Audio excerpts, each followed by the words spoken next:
Rangar Dadnadji Joseph vient d'être nommé Premier ministre chef du gouvernement.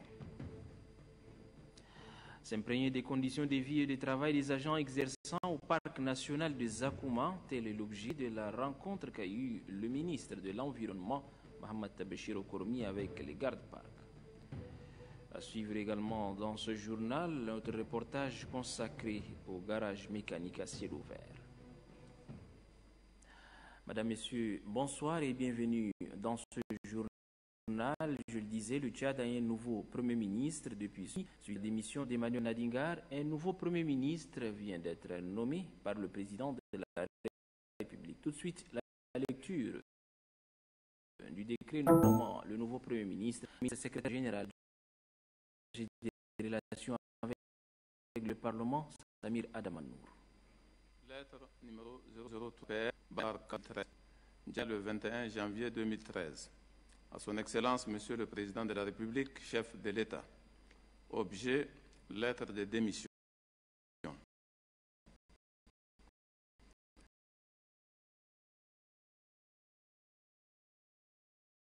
Excellence, j'ai l'honneur de venir très humblement devant votre Excellence, déposer présente ma démission bien aux côtés pour assurer la responsabilité du Premier ministre du gouvernement. Je vous en suis infiniment reconnaissant. En effet, avoir travaillé pendant cette période auprès d'un grand homme d'État comme vous est un privilège inestimable.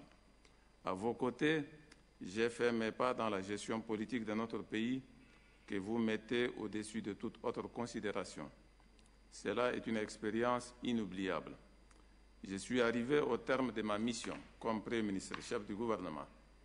Mais je voudrais vous assurer, Excellence, de ma disponibilité à continuer à travailler pour vous et avec vous pour les grands projets que vous nourrissez pour notre pays, le Tchad. Veuillez agréer, Excellence, l'avance de gratitude. Le chef du gouvernement, Emmanuel Nadingar. Décret numéro 66/PR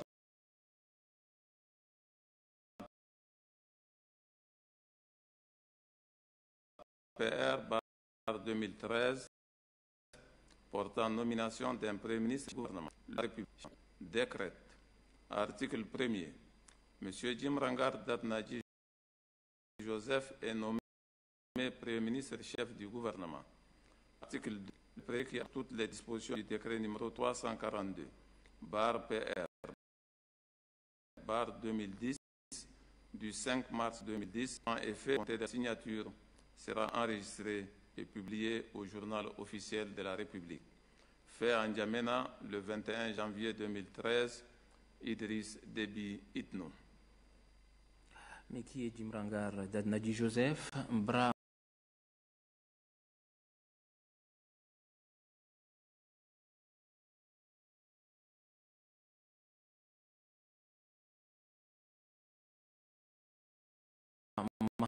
Mahamat vient de le rentrer sur l'histoire. J'ai appris pour exprimer toute ma reconnaissance à son Excellence Idriss Déby Itno, qui a bien voulu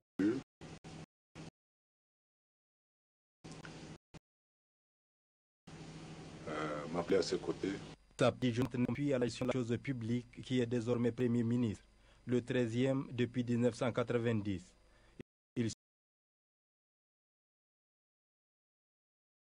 Il succède à Emmanuel Nadingar. Et ça serait ici l'occasion de me faire il a fait ce qu'un homme qui aime son pays peut faire. Je viens,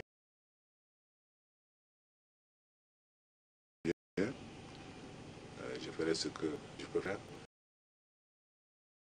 Depuis 1915, son intégration intensive, Dadnadji Joseph Jim Rangar, membre du bureau politique national du MPS, aura gravi tous les échelons. Plusieurs fois ministre, 2 fois secrétaire général de la présidence de la République, 2 fois directeur des cabinets civils du président de la République, sa nomination ne doit rien au hasard, même s'il rejette le terme de couronnement. Je ne pense pas que c'est un couronnement. J'ai choisi de servir mon pays. Je m'en suis donné certaines moyens à travers peut-être une formation. Je m'assure aussi d'un moyen à travers un engagement politique. Aujourd'hui, plus au chef de l'État de m'appeler à cette charge. Je considère que c'est avant tout une mission qu'il veut me donner. Ce n'est pas un couronnement, c'est une mission. Et je me dois donc de me donner les moyens pour accomplir cela. Cet ancien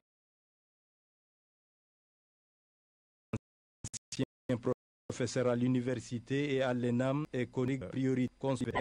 La priorité, c'est la consolidation de la paix que nous avons pu obtenir au prix de lourds sacrifices. Cette paix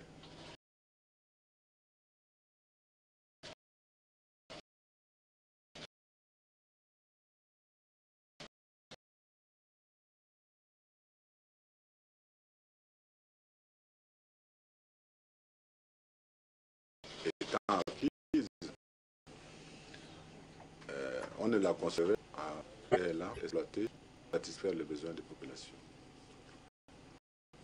Et ceci est en totale phase avec l'engagement que les patriotes ont pu amener en 2010 avec ce qu'il faut théoriser. On appelle la social-démocratie, mais en réalité, c'est de faire en sorte que le pouvoir ne serve pas seulement à satisfaire les besoins de ceux qui l'exercent, mais le pouvoir doit satisfaire les besoins de ceux dont on a la charge. Donc, ma priorité, c'est d'avoir un œil assez vigilant sur cette question, n'est-ce pas, des besoins des populations. En attendant de faire le compte, quelle va être la couleur du gouvernement qu'il aura dirigé? Nous sommes un régime stabilisé, on ne se cherche pas. On sait qui peut faire quoi. Nous avons des orientations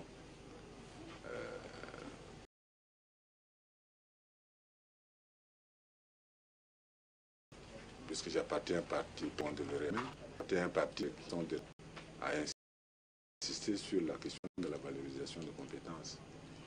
Ils sont trop directs. Donc, il y a moyennant un minimum d'équilibre entre, naturellement, ce que tout le monde appelle la géopolitique, ne pas oublier ici ou là, mais aussi entre ce qu'on appelle le genre. Il ne faut pas seulement fonctionner avec les femmes, avec les hommes. Et enfin, l'équilibre sociologique entre ceux qui ont un certain passé et ceux qui n'en auraient pas. Donc c'est vraiment un équilibre qu'il faut trouver entre ces différents centres-là pour faire en sorte que le gouvernement, qui doit être le reflet de l'étape auquel nous sommes parvenus au juste, soit en mesure, n'est-ce pas, d'appliquer ce que je viens de dire, en savoir appliquer une politique de satisfaction des besoins de la population. En tout cas, ce gouvernement est attendu, il aura perpétué cet élan qui rend enviable le Tchad. Du bureau politique national, c'est avec une grande satisfaction que le bureau politique national a accueilli la nomination du camarade Joseph Djimrangar Dadnadji au poste de Premier ministre chef du gouvernement. Le secrétaire général du MPS, Dr Beyom Malo Adrian, au nom de tous les militants du MPS, exprime ses remerciements et toute sa reconnaissance à son Excellence, Monsieur le Président de la République, chef de l'État, président fondateur du MPS, pour cette confiance renouvelée aux militants du MPS. L'Afrique, ces derniers temps, par les foyers des tensions, la crise politico-sécuritaire en RCA et la situation au Mali défraient la chronique. Si la CEAC est intervenue en RCA, le président en exercice décide d'envoyer des soldats au Mali dans le but de rétablir la stabilité de ce pays africain. Ahmed Makaïla. Bonsoir. Voici venue une nouvelle année 2013, la troisième pour l'éditorial. 2013, une année bissectile, et les bissectiles ont ceci de particulier qu'elles ne reviennent que 100 ans plus tard. Mais ça, c'est la légende indienne qui les dit, et ça n'engage que ceux qui veulent bien y croire. Par contre, ce qui est sûr, c'est que nous ne serons pas là, vous et moi, pour l'évaluation finale. Cependant, nous serons comptables du legs que nous laisserons à ceux qui auront la chance ou la malchance de nous hériter. Passer aussi les périodes de fêtes. Les fêtes participent de la vie des hommes. Il y a des moments forts qui méritent d'être célébrés. Je le concède volontiers. Des moments qui imposent le souvenir, un appel tout à propos de la mémoire. 2013, nous y sommes. Comme tout nouveau départ, un commencement, les années sont enchevêtrées dans des cycles. Cette nouvelle année, comme toutes les précédentes et probablement à venir, vient avec ses défis, ses équivoques, ses angoisses, mais aussi son carnet d'espoir. Elle représente en soi un nouveau challenge pour tous les habitants de la Terre. Pour nous, Tchadiens, et ceux qui nous font l'amitié de partager le temps de l'éditorial, la marche de notre pays dans le contexte d'un monde globalisé et globalisant, il nous faut prendre des nouvelles résolutions. Ouvriers, artisans, chefs d'entreprise, soldats, commerçants, agents de l'État, employés ou employeurs, il nous faut travailler. Beaucoup travailler. 8 heures de travail et non 8 heures au travail. La nuit est une stabilité politique enviable pour qui connaît l'histoire de ce pays. Il est possible de lire un faisceau d'indices d'espérance, mais attention de ne pas se laisser griser. C'est pourquoi il nous faut capitaliser les acquis de 2012 qui, quoi qu'on dise, aura été une année exceptionnelle comparée aux années précédentes. Capitaliser, mais aussi rectifier. Si on devrait noter 2012 comme la copie d'un écolier, on aurait dit bien, mais peut mieux faire. Le Tchad aujourd'hui, plus qu'hier, est un pays debout face à son destin, debout et à l'ouvrage. Les lendemains seront ce que nous aurions voulu qu'ils soient. Demain sera fatalement ce que nous aurons décidé aujourd'hui. En matière de développement durable, destination ultime, il n'y a point de miracle, pas plus de génération spontanée. Tout se mesure obtient travail et au de concilier la population. Et ce, pour un juste équilibre, émuler une saine concurrence dans tous les domaines de la vie publique. Travail, le mot résonne comme une interpellation tellement la tentation au gain facile et ambiante chez nous. 2013 sera meilleur si nous donnons le meilleur de nous-mêmes. Les défis nombreux auxquels nous aurons à faire face en 2013 sont à la portée de notre unité d'action. Il nous faut, à mon avis, une sorte de coalition stratégique. Fini 2012, il faut de nouvelles résolutions pour 2013. Les résolutions à l'échelle d'un pays, il faut les prendre à durée.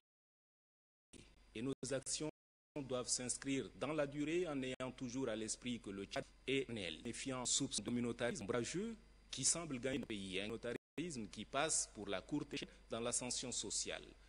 L'ascenseur principal, celui du travail, n'est jamais en panne, sinon il faut faire qu'il en soit ainsi. En dehors du travail, tout le reste est aussi facile et vicieux. J'en parlerai tout le long et selon les circonstances, cette année 2013. Vivement lundi prochain. Vous l'avez constaté, c'était là la rediffusion de notre tout premier numéro de l'éditorial de l'année 2013 consacré aux défis à relever pendant l'année 2013 justement. En visite de travail au parc de Zakouma, le ministre de l'Environnement a eu une rencontre de travail avec les gardes du patrimoine. Une rencontre qui aura permis à Mohamed Bachir Okormi de s'imprégner des conditions de vie et de travail des agents du dit parc. Doba Robert. Ils protègent la faune et parfois au prix de leur vie. Les gardes-parcs de Zakouma, pour donner un aperçu de leurs conditions de travail, ont opté pour des séries de sketchs. Parmi le public, le ministre de l'Environnement patriotique, Mohamed Bachir Okormi. Il est à la tête d'une forte délégation. Les menaces des braconniers et celles des animaux sont les principaux thèmes développés à travers ces séries de mises en scène. De ces faits, les agents du parc national des Zakouma plaident également pour l'amélioration de leurs conditions de vie et de travail. Il s'agit notamment des allocations familiales, des primes de risque et autres indemnités. Après cette rencontre de travail avec les agents, le ministre a survolé ce patrimoine naturel afin de découvrir les différentes ressources fauniques et animales. Plus de 500 éléphants vivent dans ce parc, On y trouve aussi plusieurs races d'antilopes, des gazelles, des girafes, des lions, des troupeaux de buffles, des oiseaux ainsi que des espèces aquatiques. Ces animaux s'épanouissent dans cette immense forêt grâce aux efforts consentis par le pouvoir public et ses partenaires. Très bien protégé. Nous avons fait des visites dans tous les sens. Nous avons vu un grand peuple quand même des animaux, particulièrement les pachydermes, des milliers et des milliers de buffles, de bipales et autres quand même ressources phoniques. Donc nous nous réjouissons quand même du retour de ces animaux, de la sécurité de ces animaux. Mohamed Béchir Okoromi va également en guerre contre les braconniers. Un communiqué de presse avant de passer au dernier élément du journal. L'Algérie a subi ces derniers jours l'attaque du groupe terroriste dans le complexe gazier d'In Amenas, situé dans la partie orientale du pays. Les terroristes ont procédé à l'enlèvement de plusieurs ressortissants algériens et étrangers travaillant dans ce site, dont certains ont été froidement exécutés. L'intervention énergique des forces spéciales algériennes a permis de sauver de nombreuses vies et de préserver les infrastructures économiques stratégiques d'In Amenas, même si on déplore la mort d'une vingtaine d'otages. Le Tchad condamne avec force cet acte odieux et gratuit et adresse ses condoléances aux pays et familles des otages victimes de la barbarie. Le Tchad exprime par ailleurs toute sa sympathie et son soutien au gouvernement et au peuple algérien pour leur détermination à éradiquer le phénomène terroriste. C'est un communiqué qui porte la signature du secrétaire général du ministère des Affaires étrangères et de l'intégration africaine. Une nouvelle branche de l'école ISG vient d'être ouverte à Pala dans le Mayo-Kébi Ouest. Le promoteur entend, à travers cette initiative, soutenir les efforts du gouvernement en matière de la formation de la jeunesse. Adou Abdelkader.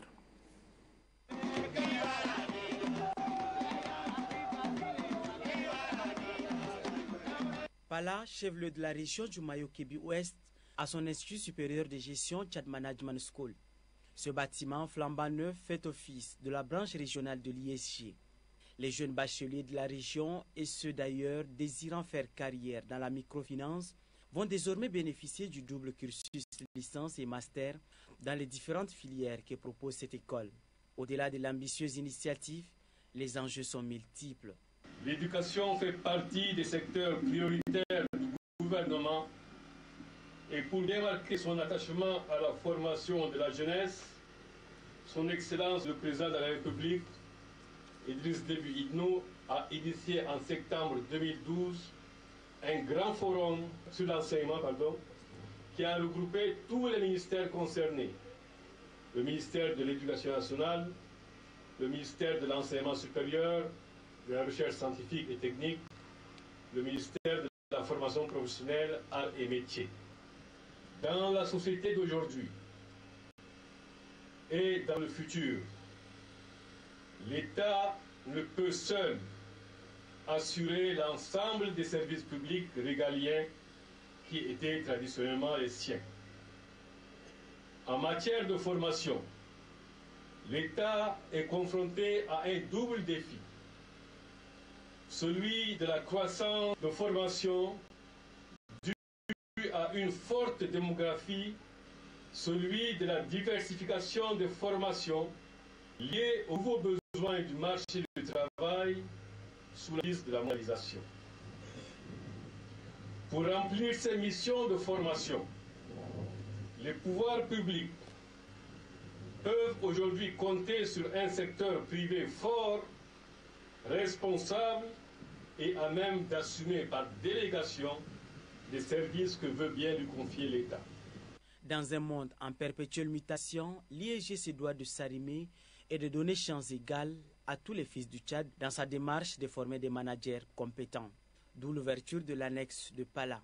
Notre choix de nous installer dans le Mayo-Kébi Ouest n'est pas fortuit. Lors de son allocution à l'Éré l'année dernière, le président de la République avait souligné que le Mayo-Kébi Ouest était la région la plus scolarisée du Tchad, avec 87,5% de taux de scolarisation, et dans la foulée a mis la construction d'une université à Pala. C'est pour accompagner cette volonté que nous mettons aujourd'hui le premier maillon de l'enseignement supérieur dans le Mayo-Kébi Ouest. Fort des 23 d'existence, l'ISG reste l'un des pourvoyeurs des diplômés à l'administration publique et privée tchadienne.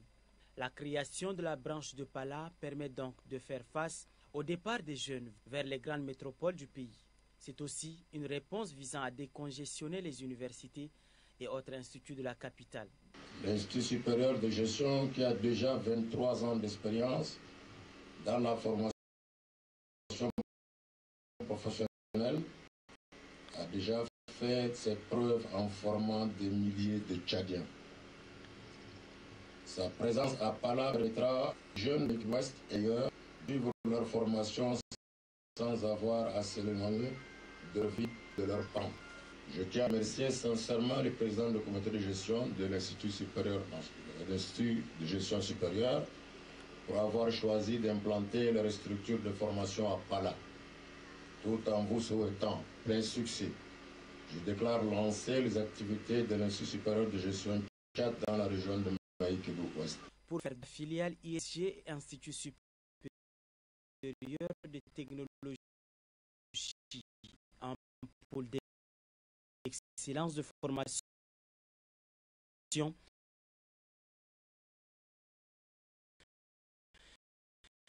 le